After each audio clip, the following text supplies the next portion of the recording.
J'avais fait un petit essai sur le devant de ma réserve d'eau en dur, avec de la terre et du foin, hein, donc ça fait un torchis. Et du coup, j'ai réessayé ici, je vais vous montrer tout à l'heure.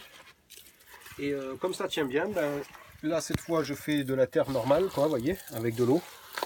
Et je vais colmater bien sûr toutes les pierres qui me servent pour la cheminée que je vous ai montré la dernière fois aussi.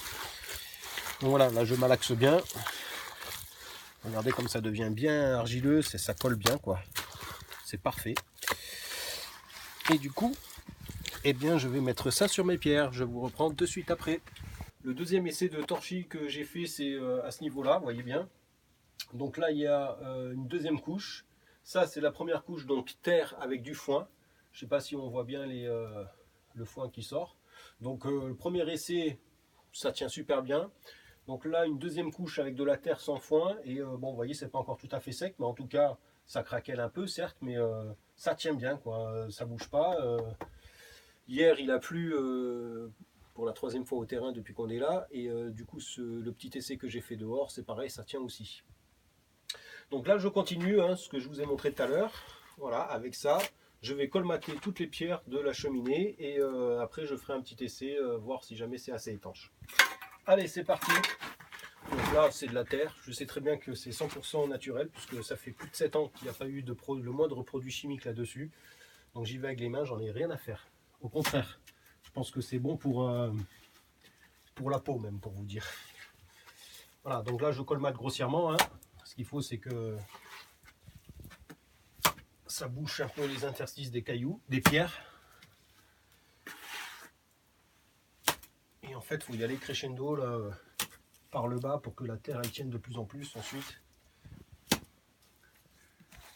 Après, bon ben voilà, j'étale avec les mains. Hein. Ça, c'est provisoire. Hein. Je vous l'ai dit, je vais faire un four dragon. Donc après, je casse tout, puis je récupère la terre et puis c'est reparti. C'est ça qui est vraiment génial avec les matériaux naturels. C'est qu'on peut les récupérer vraiment très aisément. Et il n'y a aucune perte.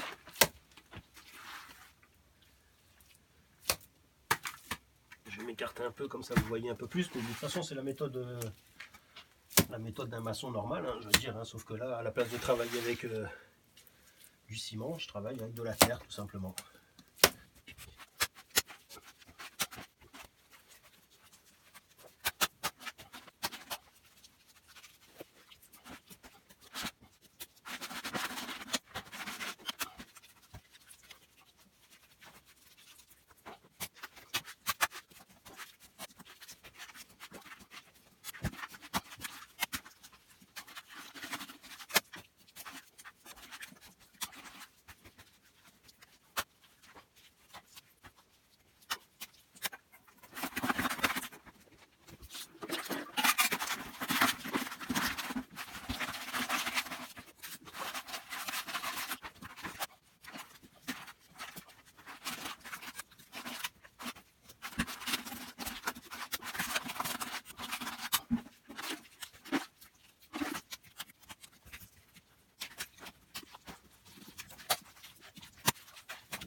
Voilà, j'ai bien colmaté les 3 tuiles.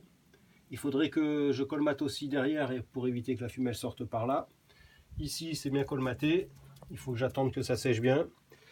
Normalement, toutes les joints des pierres sont faits. Donc je vais bien laisser sécher tout ça. Et je remettrai encore une couche hein, pour être sûr. Et puis je ferai un essai avec un feu. Comme ça, je vous montrerai si ça tient bien. Je voulais également vous montrer ça. Donc cette terre là, j'ai terminé de bosser là, hein, d'accord? Eh ben, je vais la laisser pendant un jour ou deux, je ne sais pas quand est-ce que je vais reprendre ce travail. Eh bien, l'avantage qu'il y a, c'est qu'il suffira juste que je l'humidifie pour qu'elle redevienne comme ça. Donc, vous voyez, ça, c'est le genre de matériau qui est éternel, tout simplement. La semaine dernière, on a rencontré un abonné et je l'ai invité le vendredi soir. Il est venu avec plein de cadeaux. Il m'a ramené une plante, c'est un citronnier, un kiwi, un grenadier, des groseilles ou cassis et un pêcher. Il a apporté également des oignons qui étaient en train de germer, quoi. Donc je les ai de suite plantés. Également ses légumes, plus des tomates et toutes ces graines qu'il a fait germer lui-même. Et regardez la quantité qu'il y a, je ne sais pas si vous voyez, il y a au moins une bonne vingtaine de pochons. Et franchement, c'était vraiment très très sympa. Ensuite, la cerise sur le gâteau, c'est ce lapin. Et franchement, on est trop content de l'avoir. Donc la générosité de ce visiteur est vraiment excellente. Parce qu'il nous a ramené vraiment des cadeaux complètement différents, mais des cadeaux super utiles en plus. Donc je lui dis un grand merci et à très bientôt pour une prochaine visite. Et puis surtout encore des échanges, puisque on a échangé ensuite jusqu'à 1h30 du matin et bah, c'était trop bon, quoi. Donc vite fait, l'enclos que j'ai fait, donc regardez, j'ai mis du grillage tout autour avec des pierres au maximum, le grillage bien enfoncé dedans. Par dessus pareil, j'ai remis du grillage pour justement que personne puisse rentrer par le devant. Et bon, ça a l'air de tenir puisque le chien, vous voyez, il s'amuse super bien avec, et puis il a tendance à tirer sur le grillage et à virer 2-3 pierres, et bon bah il arrive pas trop. Donc je suis confiant. Bon, de toute façon je viens tous les jours, et puis dès que je vois qu'il y a une pierre qui n'est plus en place, je la remets de suite, et voilà, quoi. Donc je pense qu'il est en sécurité, et puis surtout comme le chien le soir il est attaché pas trop loin, si jamais il y a vraiment un prédateur, donc il aboiera de suite, et du coup je pourrai me lever pour aller voir si tout va bien. Ce qui est marrant aussi, c'est que j'avais fait la première sortie ou entrée ici, et c'est le lapin lui-même qui a creusé là-bas pour faire une deuxième sortie ou entrée, quoi. Donc vous voyez l'intelligence de ces animaux qui prévoient déjà une deuxième sortie au cas où il y a un danger. C'est instinctif chez eux, et bon, ça prouve aussi une forme d'intelligence. En tout cas, le chien il est très content parce qu'il a un nouvel habit.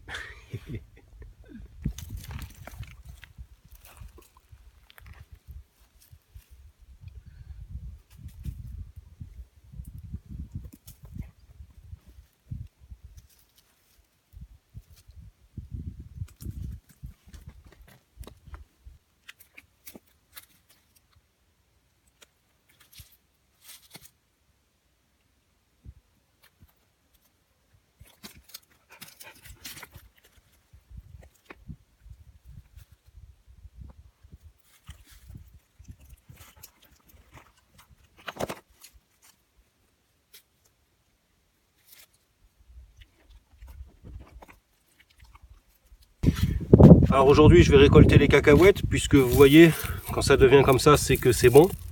Bon alors après on sait que ça va pas produire ce qu'il faut, puisque non seulement il a été déplanté 2 fois, la deuxième fois j'ai dû le replanter ici, et donc du coup ben ça marche pas spécialement bien. De plus bon, comme il a été choqué 2 fois avec l'arrosage qui n'a pas été aussi adéquat, je m'attends à avoir un tout petit peu de cacahuètes, hein. Normalement avec une, je suis censé en faire une dizaine, mais des belles. Là, j'avais déjà un petit peu creusé sur le côté, puis je voyais qu'elles étaient encore plus ou moins vertes. Donc je m'attends pas à ce que ça soit vraiment super productif, mais en tout cas, on va voir ça de suite.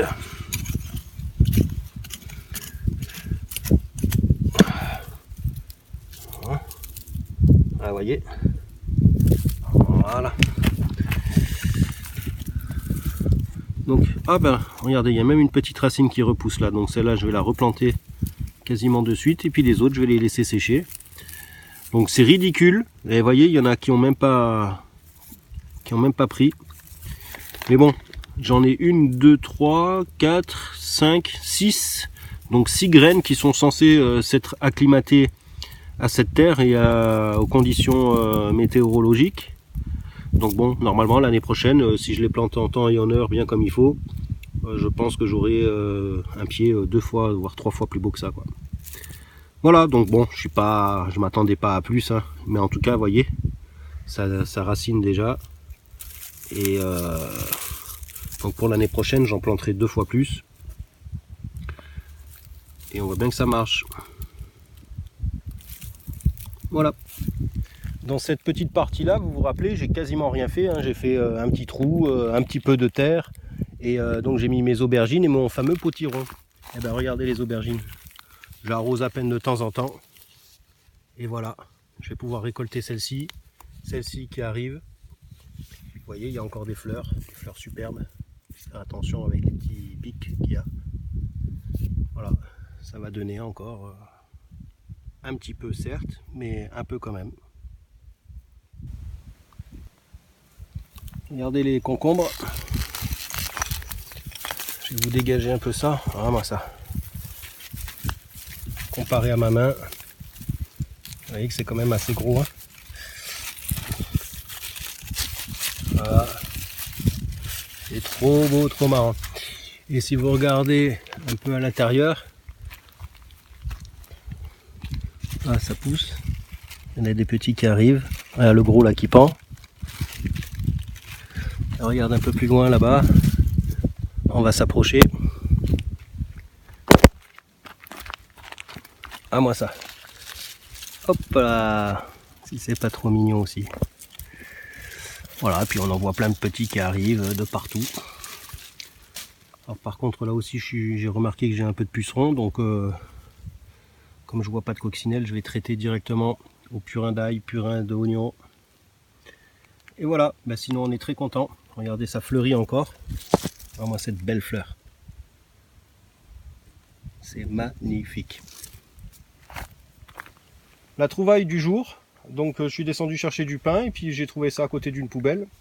Donc un vieux vélo et je l'ai trouvé super beau. Donc je sais pas ce que je vais faire encore, mais au pire des cas, je m'en servirai de tuteur pour une plante ou je verrai bien. En tout cas, regardez la marque. Je vais regarder sur internet si jamais je trouve ce que c'est. Je pense que c'est français quand même, hein.